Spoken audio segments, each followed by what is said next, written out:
So just to summarize that when we have the write back for the load word, so the instruction was here, and then it went to the next stage, and then it went to the next stage, and then also the one after, and the very end, we are now with the write back. The problem that we have highlighted that as soon this load word instruction was here, as soon as this guy went to the next stage, I am basically fetching a new instruction that is basically will stay at this particular location, and so on and so forth. As soon as this will go to there, a new instruction will be fetched accordingly. So at the time that load word is here, and I would like to write these information that is basically coming from the memory to my register, I am using all of these values, which is unfortunately wrong register numbers, because this may be referred to a completely different instruction. And because of that, I may write the information in a wrong location. To solve this issue, we have highlighted that basically I need actually to carry this information while I am moving in my pipeline stages. So as soon as I'm ready to write, I'm writing also to the correct register value in this case, and I'm not facing that problem that we have mentioned. Let's see like what is going with the store word. The store word, of course, we'll go to this fetch, and then we'll go to the decoding, and then now it is in the execution. It is in the execution. It's just like having these two values, and it's basically calculating the addition or the subtraction, and then get a certain particular value which has the correct address. Let's say we have store word S1, 32 S2. So what we need to do is go to S2, read whatever the data that is there, add it to 32. These 32, of course, coming to us from the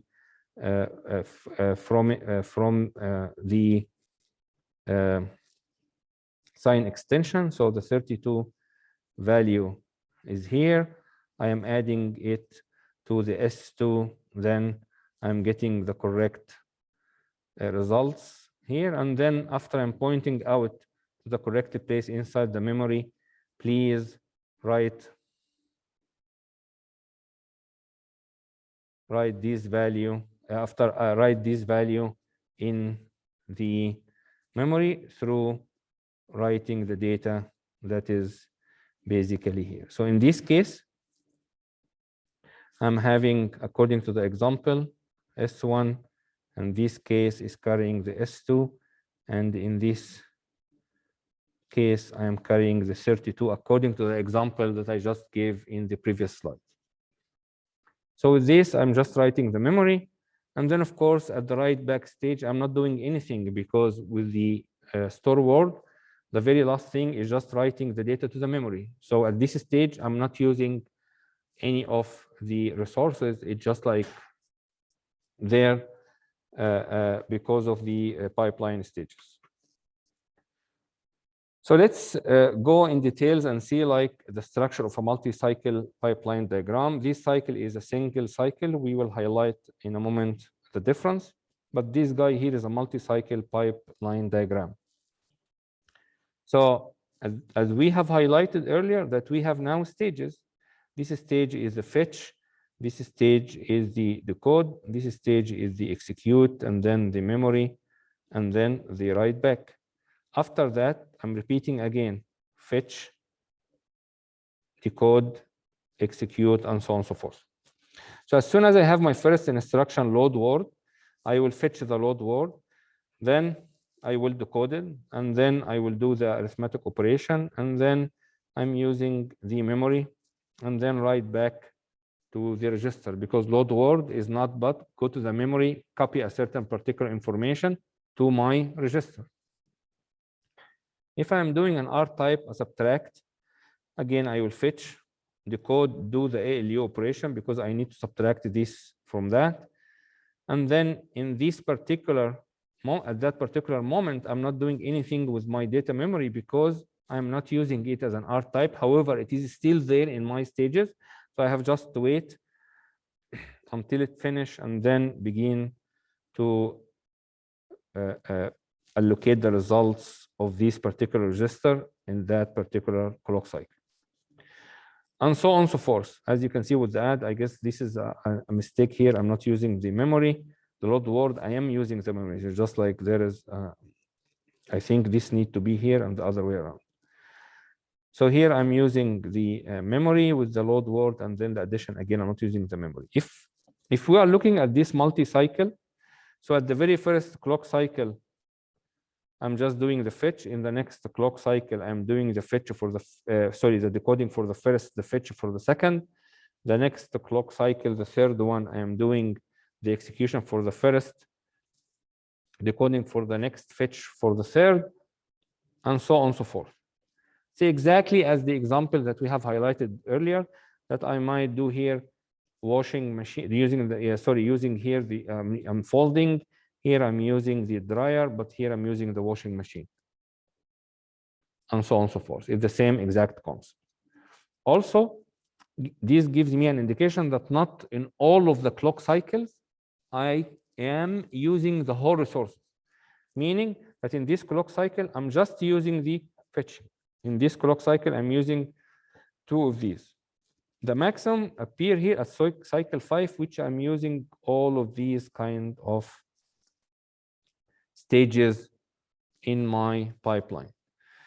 Again, cycle 5 and then 6, sorry, and then 7, 8, and the last one is 9. So if I give you these particular codes, and then I'm asking you how many clock cycle it needs to finish these instructions, according to this calculation, the answer should be 9 clock cycles, which is the case. As you can see here, it is 9 clock cycles.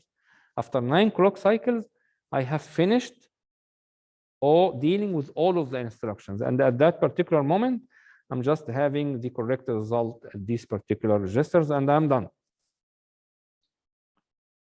But if I am taking one of these clock cycles and stretch it and see like what is exactly happening in each of one of these, so this means that it is, I'm just highlighting a single clock cycle. So if I will take the very first one as, for instance, begin from here. Very first one is fetching because it's fetching the last instruction, and then decoding, and then ALU, memory, and register, and so on and so forth. This can be in a one clock cycle. This also can be drawn as the normal case. When you just like write instruction fetch, decode, execute, data access, and then write back for all of these instructions, and it will end up that also you finish after clock cycle 9. But as I mentioned, if you will take one of these and just stretch it right like that, this is we refer to as single cycle. So we are looking at a single cycle. At this single cycle, we have this particular instruction at the write back stage. We have this particular instruction at the write back stage. We have this particular instruction at the data access stage or the memory. Here we have this at the memory, and so on and so forth.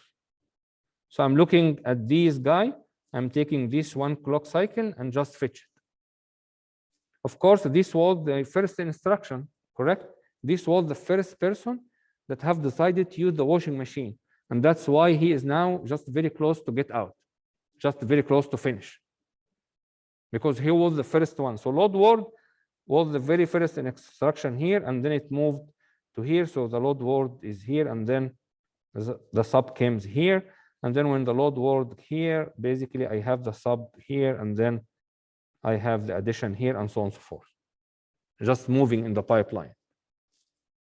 When I'm zooming in just on one clock cycle, I have now this single clock cycle pipeline diagram.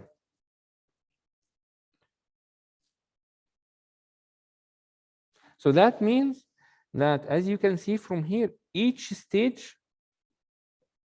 is handling a particular instruction. At this stage, I'm handling this instruction. At this stage, I'm handling this instruction. At this stage, I'm handling this instruction. At the very last stage, I'm handling this instruction, and so on and so forth. So this is just like the pipeline control simplified version, that I have now some of these control signal that is controlling some of my components here. But we need, of course, to know from where these control signals should come.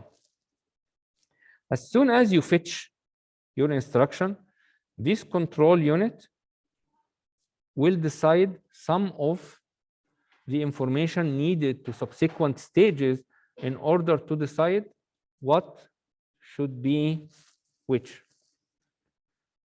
or what are the signals that are needed to the next subsequent stages. And accordingly, I have to pass all of this information to the following pipeline register.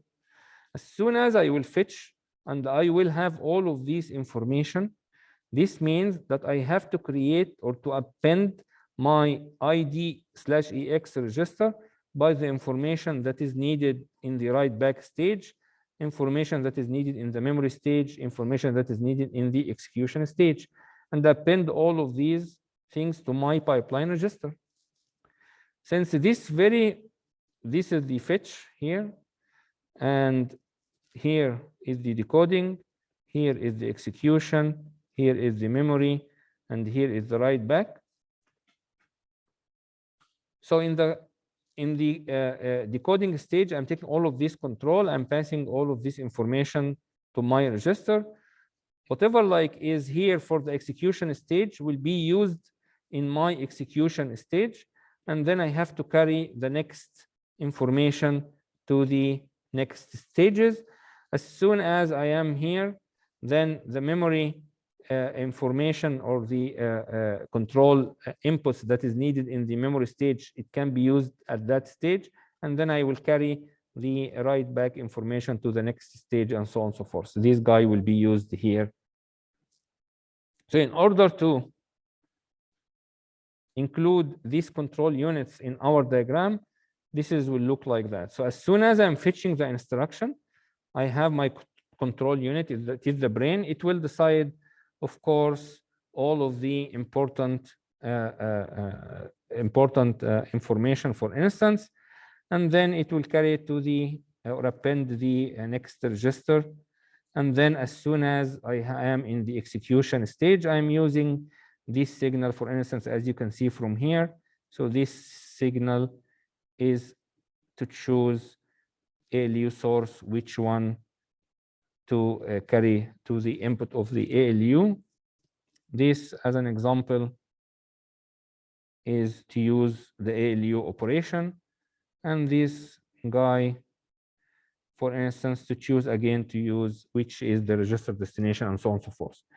If you look at each of these, you'll find that this is extremely important information, and this is what you will implement by yourself, by the way, because you have to look at the instruction, and as soon as you know that this is whatever, an R type or a dash, whatever it is, then you have to create these control signals, because this is what will be used later on in the pipeline design. When we left the execution stage, we are going to the next stage. As we mentioned, we are holding with us the memory and the write back. No need for this particular information since I have already used it. Then in my memory stage, as you can see from here, I have this control signal which hold the memory write. This guy, for instance, hold the memory read. This guy is holding if I have a branch or not, for instance. The very last thing is to just like carry all of the write back component. With this write back, again, I am choosing which one to pass from these inputs. And I am also controlling the register write operation, as you can see from here. All of these has to be carried out from a stage to a stage and use it accordingly in the correct place. However, as we have mentioned earlier, that there is nothing for free. If we are using the pipeline structure, which is a good thing, it's increasing the speed, I'm increasing my throughput, but there is something else that I have to pay. In this case, we will have problems. These problems, we will refer to them as hazards. Here, we will explain what are the types of these hazards, and later on we'll explain what we should do to solve that particular problems. And then we will decide at the very end if the pipeline is still useful or not in terms of speeding up our operation. So hazards defined as situations that prevent starting the next instruction in the next cycle. This is just as simple as that. The very first one is called structure hazard, which is referred as the required resource is busy. Attempt to use the same resources between two different instructions at the same time. So what does that exactly refer to? What is that problem? Let's assume, just like to make things easier for you to understand, let's assume that the program that is responsible for scheduling the classes, for some reason, has scheduled our class in that particular location, at that particular date, with this particular time. And it has a schedule for another class, the same exact location, the same exact day, at the same exact time. So both of the classes will come at the same exact location and at the same exact time. What would happen? This is called a structure problem. We are now competing with each other for a structure space. And if this is the case, then it will create issues because we can't use the same space at exactly the same time for two different classes. Here is also exactly the same in our pipeline operation. If there is two instructions that would like to use the same exact resources at the same exact time, then it will create a problem. We'll see an example shortly when these occur. Another hazard problem or another hazard type is called the data hazard, meaning that you need to wait for previous instruction to complete its data and then attempt to use the data before it is ready. What does that mean? Let's assume that I'm giving you a task. That task is to take a certain information or a certain documents from one student and then pass it to a certain particular address or to a certain particular building in the campus. So I will let you know, for instance, that students will meet you at that particular certain time. As soon as you meet the student, you will take the documents or the envelope or whatever the thing is and pass it to that particular address or that particular building or that particular office in that particular building. Then, unfortunately, you went correctly to the correct place at the correct time, waiting for the students, no one came. Will you be able to move and go to pass the things that I mentioned or the order that I gave you to that particular office in that particular building? Will you be able to move? So you have two choices, either to just wait because you don't have any other choice to carry that, or just to move and put anything else inside that particular location. But unfortunately, it will be a wrong document. So you didn't basically fulfill the task. In order to fulfill the task correctly, you don't have any other option rather than to wait for the student. So you won't be able to move forward unless the correct document arrives to you. Otherwise, you will create an issue.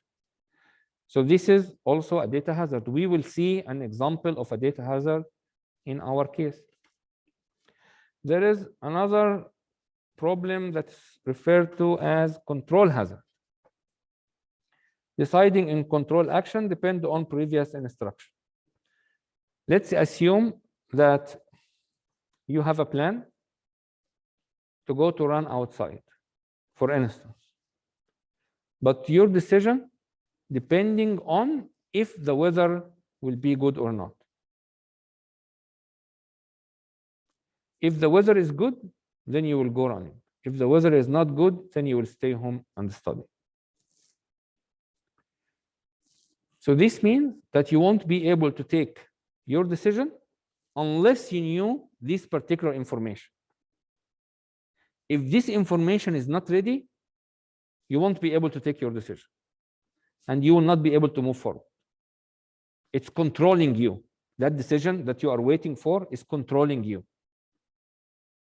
So for whatever reason, if the climate condition hasn't been shown or hasn't been released, or you don't have access for whatever reason, then you won't be able to decide.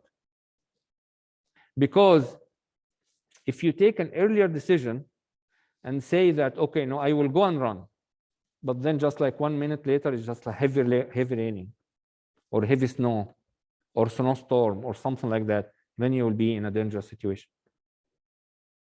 If you decide before you take the input to stay home and study, and then 5 minutes later the weather is nice and neat, then you will feel like blamed why I did take that decision and so on and so forth. So it's just controlling. This is what's called control hazards. So let's take each one and then zoom in and understand it deeply with examples and see like how we can solve each one. Let's begin with a structure hazard. As we mentioned, a structure hazard that basically two instructions would like to use the same resources at the same exact time. For instance, I can have the load or stored required to access the memory, but at the same time, I would like to fetch instruction from a memory. So if the instruction, if the instructions are in the same place as the data inside the same memory, then I will have problems because the load word or store word would need to use the memory. And while I fetch the instruction, I need to use also the same exact resources, which is the memory in this case. Then I am having a structure hazard problem. It's exactly the same as we mentioned regarding the class. Both classes would like to use the same exact space at the same exact time. Here in this case, two instructions would like to use the same resources, which is the memory, at exactly the same time. It will create structure hazards, but this is easy to solve. For instance, you can separate the instruction memory from the data memory as an example. If you do this separation, then as soon as I'm fetching from something called the instruction memory. As soon as I am accessing the memory for load or store, load word or store word, then I'm using totally different resources. There is no structure hazard problem at that particular time. Let's take that example. Assuming that I have here a load word, and this load word is using, at this particular cycle, is using that particular register.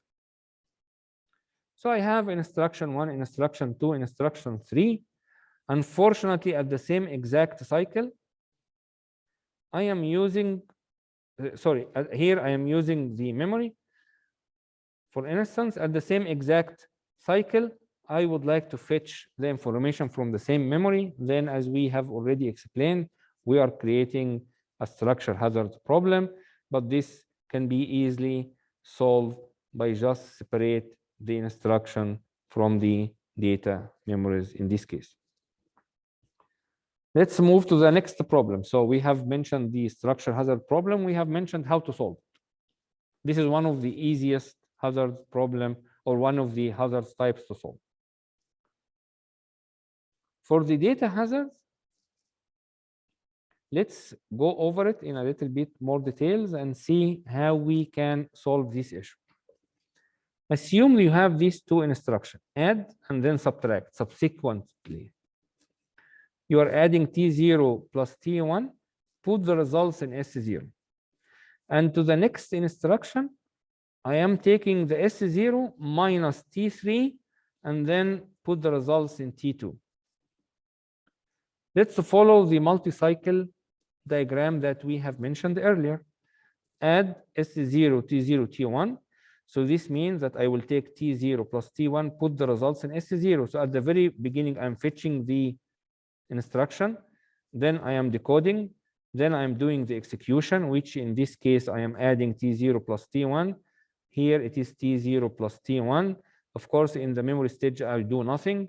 In this stage, I am allocating in S0 the value of T0 plus T1.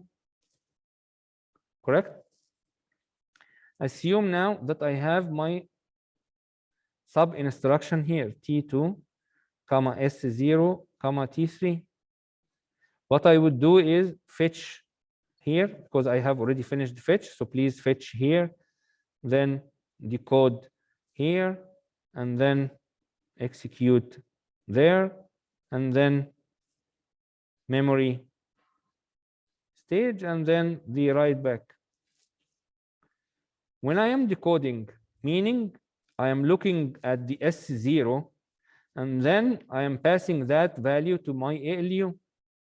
The problem that S0 has been already updated at this particular time frame, at this particular clock cycle.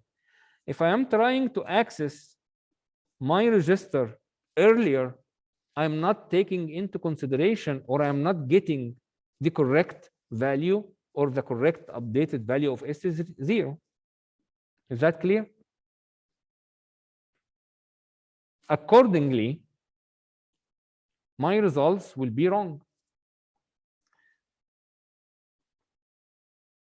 Let's say that I will not use this value and I will use the same instruction in the next one. I am fetching it again. So here I am fetch, here I am decoding, and then execute, memory, and then write back. Again, I am decoding here. Unfortunately, at this clock cycle, it's not updated yet.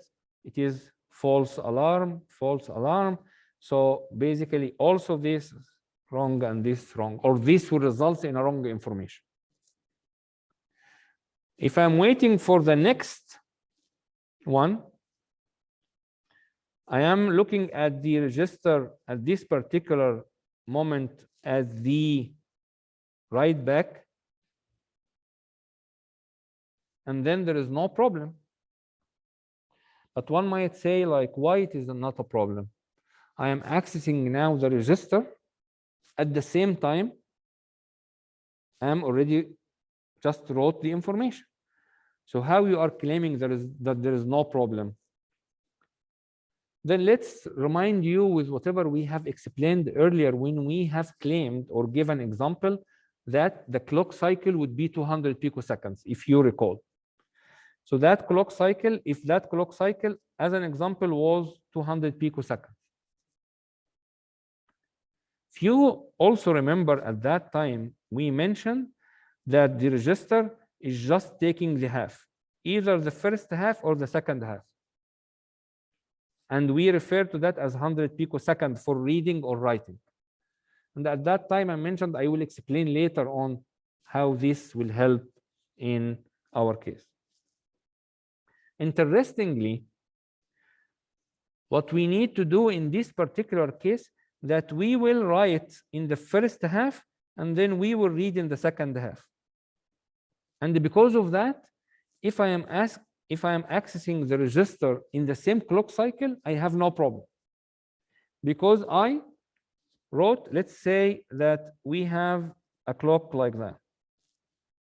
I can say that I will write with the rise edge clock, and then I will read with the falling edge clock, or the other way around, according to my design. Meaning at the very end, I am writing using one of the edges and I'm reading using the other edge, or the other way around. I'm writing in the falling edge clock, and then I'm reading in the rising edge clock. Accordingly, I can do these two operations in one clock cycle, since we have mentioned that reading will take half actually of the clock cycle. And in this case, that particular instruction will give me a correct result, since S0 has been already updated in the first half, and I'm reading S0 in the next half. But I haven't been able to get these correct results until or unless I am adding something called stall or bubbles, or holding my flow of the stages of my pipeline. I'm just holding that, meaning I'm doing nothing in these two situations. So I have to go to fetch, but I'm not fetching anything. Here I have to go to fetch, but I'm not fetching anything. I'm just waiting, just until my clock is gone. And then I will fetch only at this particular location. Let's take that example. Maybe it will be much more clearer in your case. Assume that I am doing an add operation. With this add operation, the results will appear here.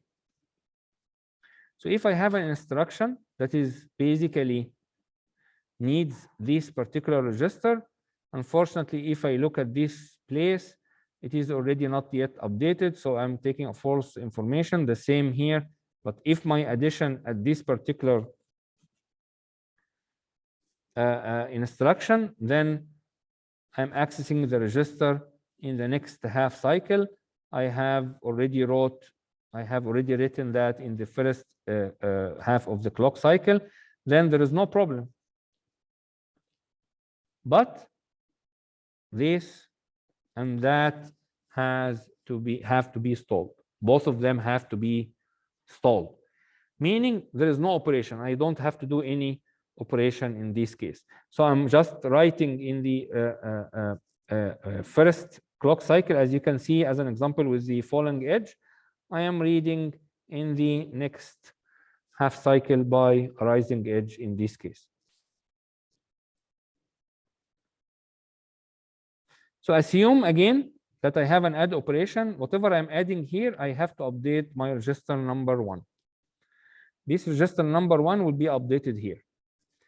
This instruction is unfortunately would like to use register number 1, and it would like to use it at that particular location. So basically register 1 will appear here.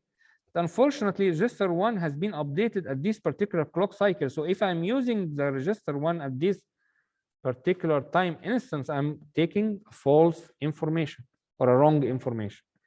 The same appear here. As soon as I am using the register at this particular point, again, the register 1 is here. Unfortunately, with having the register 1 here, the output at this particular output of the clock cycle is not yet updated, because it's just updated in the first half cycle. It's not yet updated at this particular location. Yet, if I have this instruction, which is using the register 1, I am using it here, reading it here. It is already written in the first half cycle, so I'm using the correct information. How about that? That guy is using the register here. The data has been already updated in the previous cycle, so I can easily use it because no one has overwritten this particular information. So there is no problem. However, I should know that this guy and this guy is giving me a wrong information. In order to solve this problem, I have just to stall or hold my flow of pipeline. So this means that if anything at the same particular cycle in the register or the next clock cycle, I'm not having any problem. Anything earlier, I'm facing an issue in this particular case. So let's go over it again, just like to see the stages and stuff like that. So as you can see from here, from the very beginning, when you have a load word, then you are just fetching the load word from the instruction memory. Then At this clock cycle, you are decoding that particular one and fetching the next instruction. The next one, this guy went to the next clock cycle, which is doing the execution. This guy is doing the decoding. This guy is doing the fetching. As an example, this guy at the very beginning used the washing machine, then the dryer, then it's folding. And when this folding, this guy is using the dryer. And while this using the dryer, the washing machine is empty, so that guy is using the washing machine. And so on and so forth. So then will be like that. And then with the cycle 5, it's the only cycle here that actually I'm using the whole resources of my pipeline stages. And then just like so on and so forth, at the very end, I need actually 9 clock cycles to finish all of the instructions in this particular case.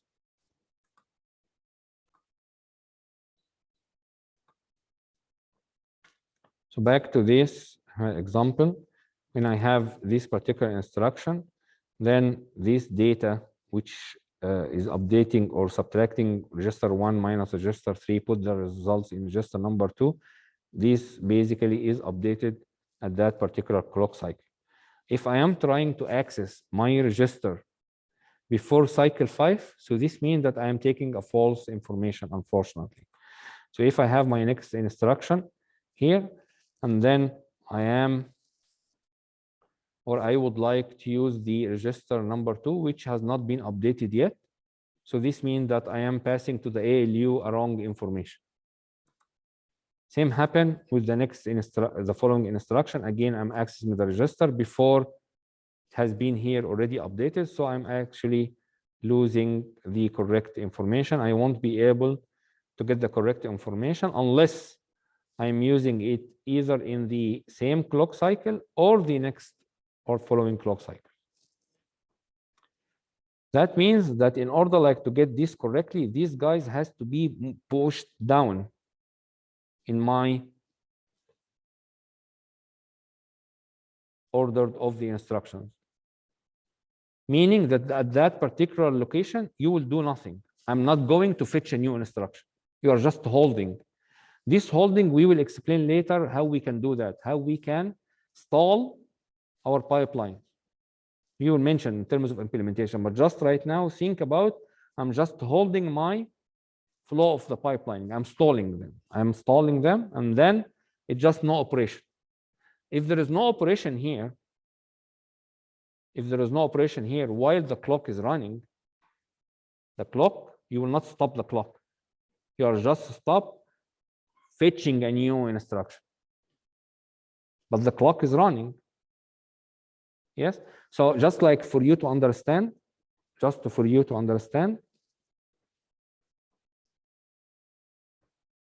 that this first is the first person, this is the second person, this is the third person. The first person is using the washing machine, the dryer, folding, and so on and so forth. But for some reason, that guy has to take a certain particular whatever information from this stage. Maybe borrow a shirt or something like that.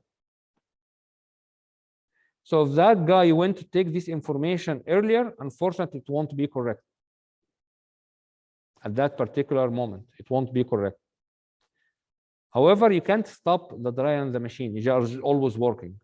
As soon as it finishes, it goes to the next cycle. As soon as it's finished, it's went to the next cycle. But what you can do is just hold your friend or hold the next person in the pipeline. Just don't use them now. Wait.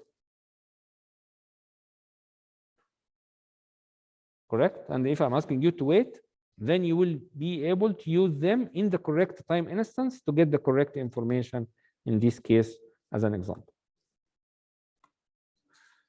So just back to this case, we have an R-type instruction followed by an R-type instruction, and we have concluded that in order to get the correct information, I have actually to stall my next instructions 2 times in order to get the correct information. So what if my instruction is basically load word and the subsequent instruction is sub or R type? Should I wait also for 2 stalls, or should I wait for more stalls, or should I wait for less stalls? We need to think about each particular situation exactly in the same way. The load word is copying information from the memory to my register. So the data will be ready at that particular location when I am writing in the first half or updating in the first half the value of the register. So if I would like to use register 1 in my subsequent instruction, and I am using it in an earlier clock cycle, unfortunately, I will pass to the ALU a wrong information.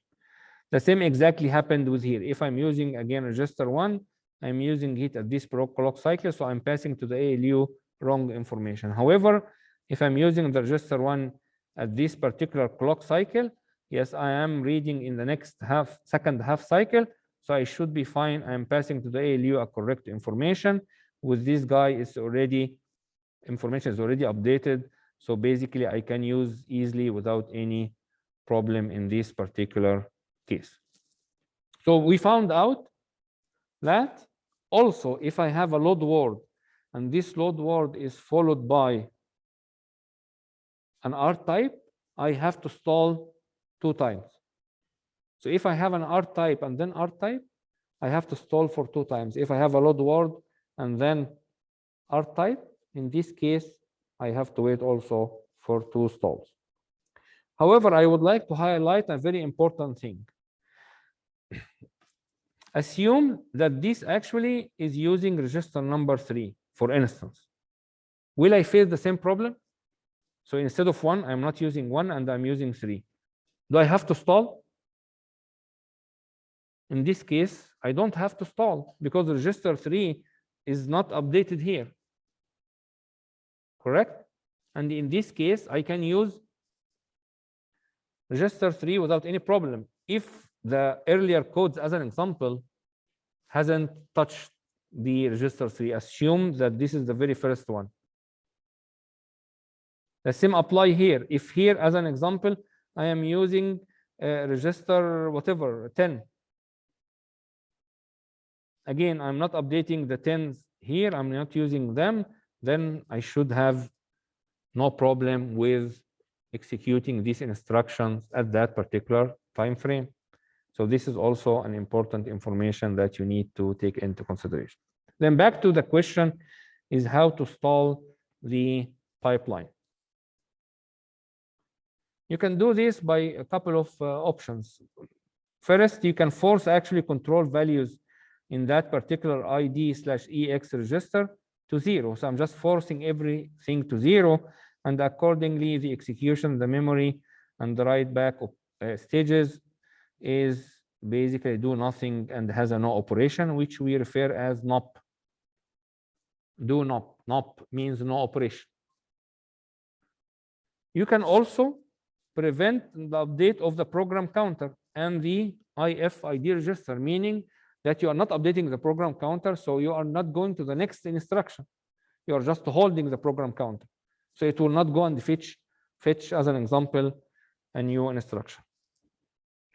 Or maybe using instruction is decoded again, or maybe following instructions is fetched again, and so on and so forth. But you have to take care while you are doing this kind of strategy to do the stalling in this case.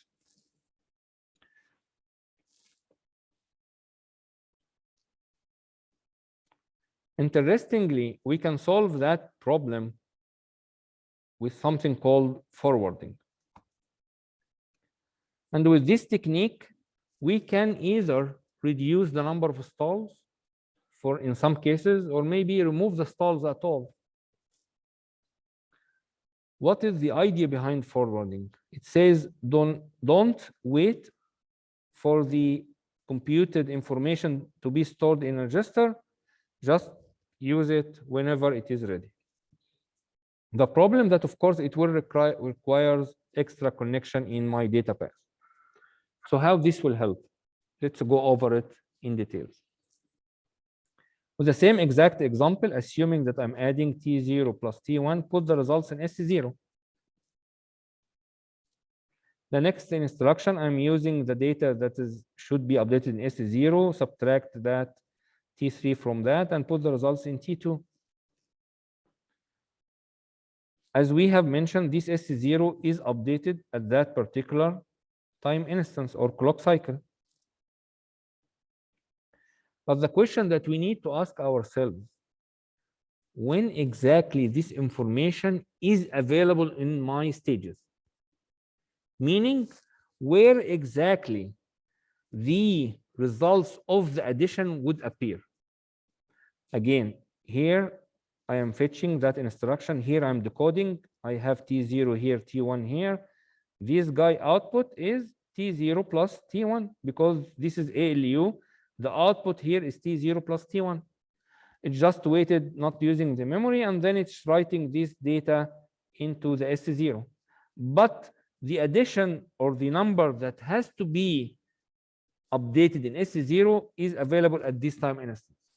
So what if I take a connection out from this particular place to my input of the ALU?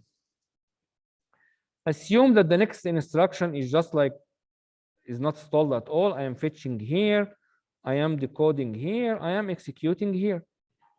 This execution is waiting for S0, waiting for T3, and do the subtraction.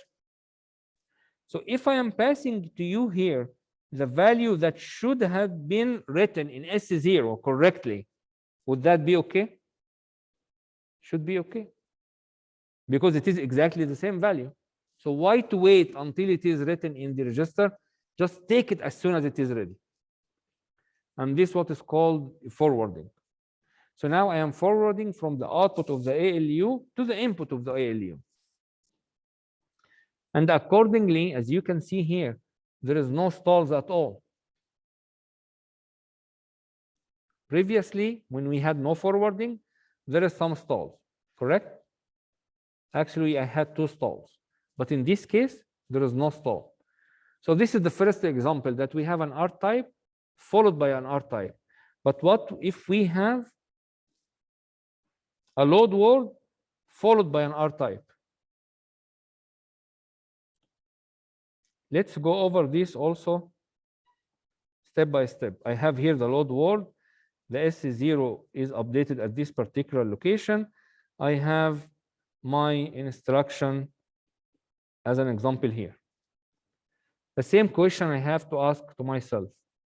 When the data, or when is the first time the data that I need to use is ready? Load word is what? Load word is going to that particular location inside the memory, grab it, copy it to S0. Okay, so I decode, I knew exactly here what I need to do, and I am pointing to the memory to the exact correct address after I have done this addition. And as soon as I have the memory pointing out to the correct address, I will get the data output from the other side. So I have my data output here on the other side. So that means that I don't have actually to wait until it is written in the write back, and I can pass these data to my ALU. But unfortunately, if I will use my instruction here and I fetch it here and decode it here, and then the execution is there, and then the memory, and then write back, I need the correct input to my execution, to my ALU here, but the results is in the next clock cycle. So unfortunately, it won't work, and then I have to stall. But the good thing that I don't have to stall for 2 times. I need also only to have 1 stall in this particular case. So let's review that again. If I have an R type followed by an R type and there is no forwarding, I have to stall for 2 times. If there is forwarding, I don't have to stall at all. If I have a load word and then an R type, in the no forwarding case, I have to stall for 2 times. In the forwarding case, I have to stall for 1 time. So these just two examples, but actually there are many other examples that you need to try to do by yourself. But the good thing is that you need to follow the same exact concept.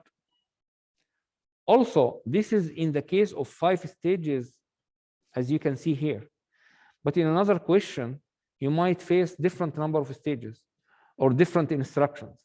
You need to think exactly the same way with the same steps that we mentioned in order for you to know what are the number of stalls needed in case if there is forwarding or no forward.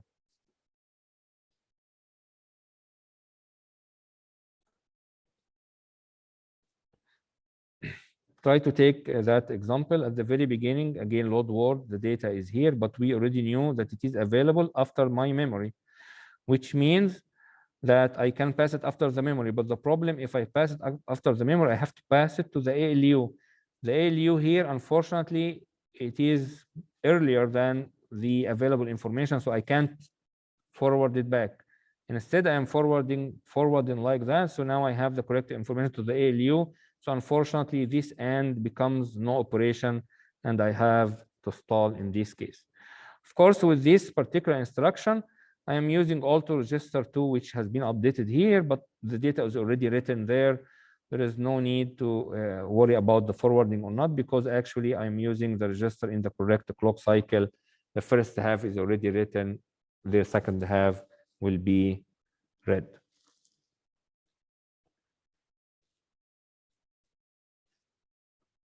There is also another thing that we can think about, which is called code scheduling to avoid stalls. Let's say that we have a higher level code that A is equal to B plus E, C is equal to B plus F, and we are implementing that for instance.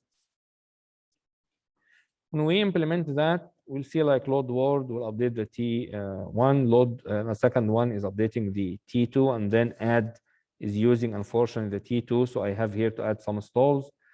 And then I'm doing that also with T4. With this, I'm using the T4. So I have to add another stall and so on and so forth. If you are trying to execute these instructions using the multi-cycles diagram that I showed you, you will find that you will need actually 13 cycles. But interestingly, if we are doing some like kind of changing the order, we might actually reduce the needs of the stalls. How in this case? Since this guy and this guy basically are not depending on each other, then why not like to move it up a little bit? Then I will have the add here after the load word, then I will have here the add T4. There is like a particular instance of already waiting, and then I'm reducing the number of stalls. If you are trying to do that, you will find that it will take 11 cycles. So this means that it has been reduced by 2 cycles, which is a good thing. Now increasing the throughput. This is we're just having 1, 2, 3, 4, 5, 6, 7 lines. But how about if I have like a huge amount of code? Of course, this is from the software perspective, is basically done using the compiler, and the compiler can arrange the code to avoid the hazards and the stalls. Also, I would like to highlight that stalls reduce the performance. However, if we were to implement this to an FPGA, again, you have to program everything, but this might be a little bit much more difficult to implement. But at the very end, you can also do it with the implementation with the Verilog in the FPGA.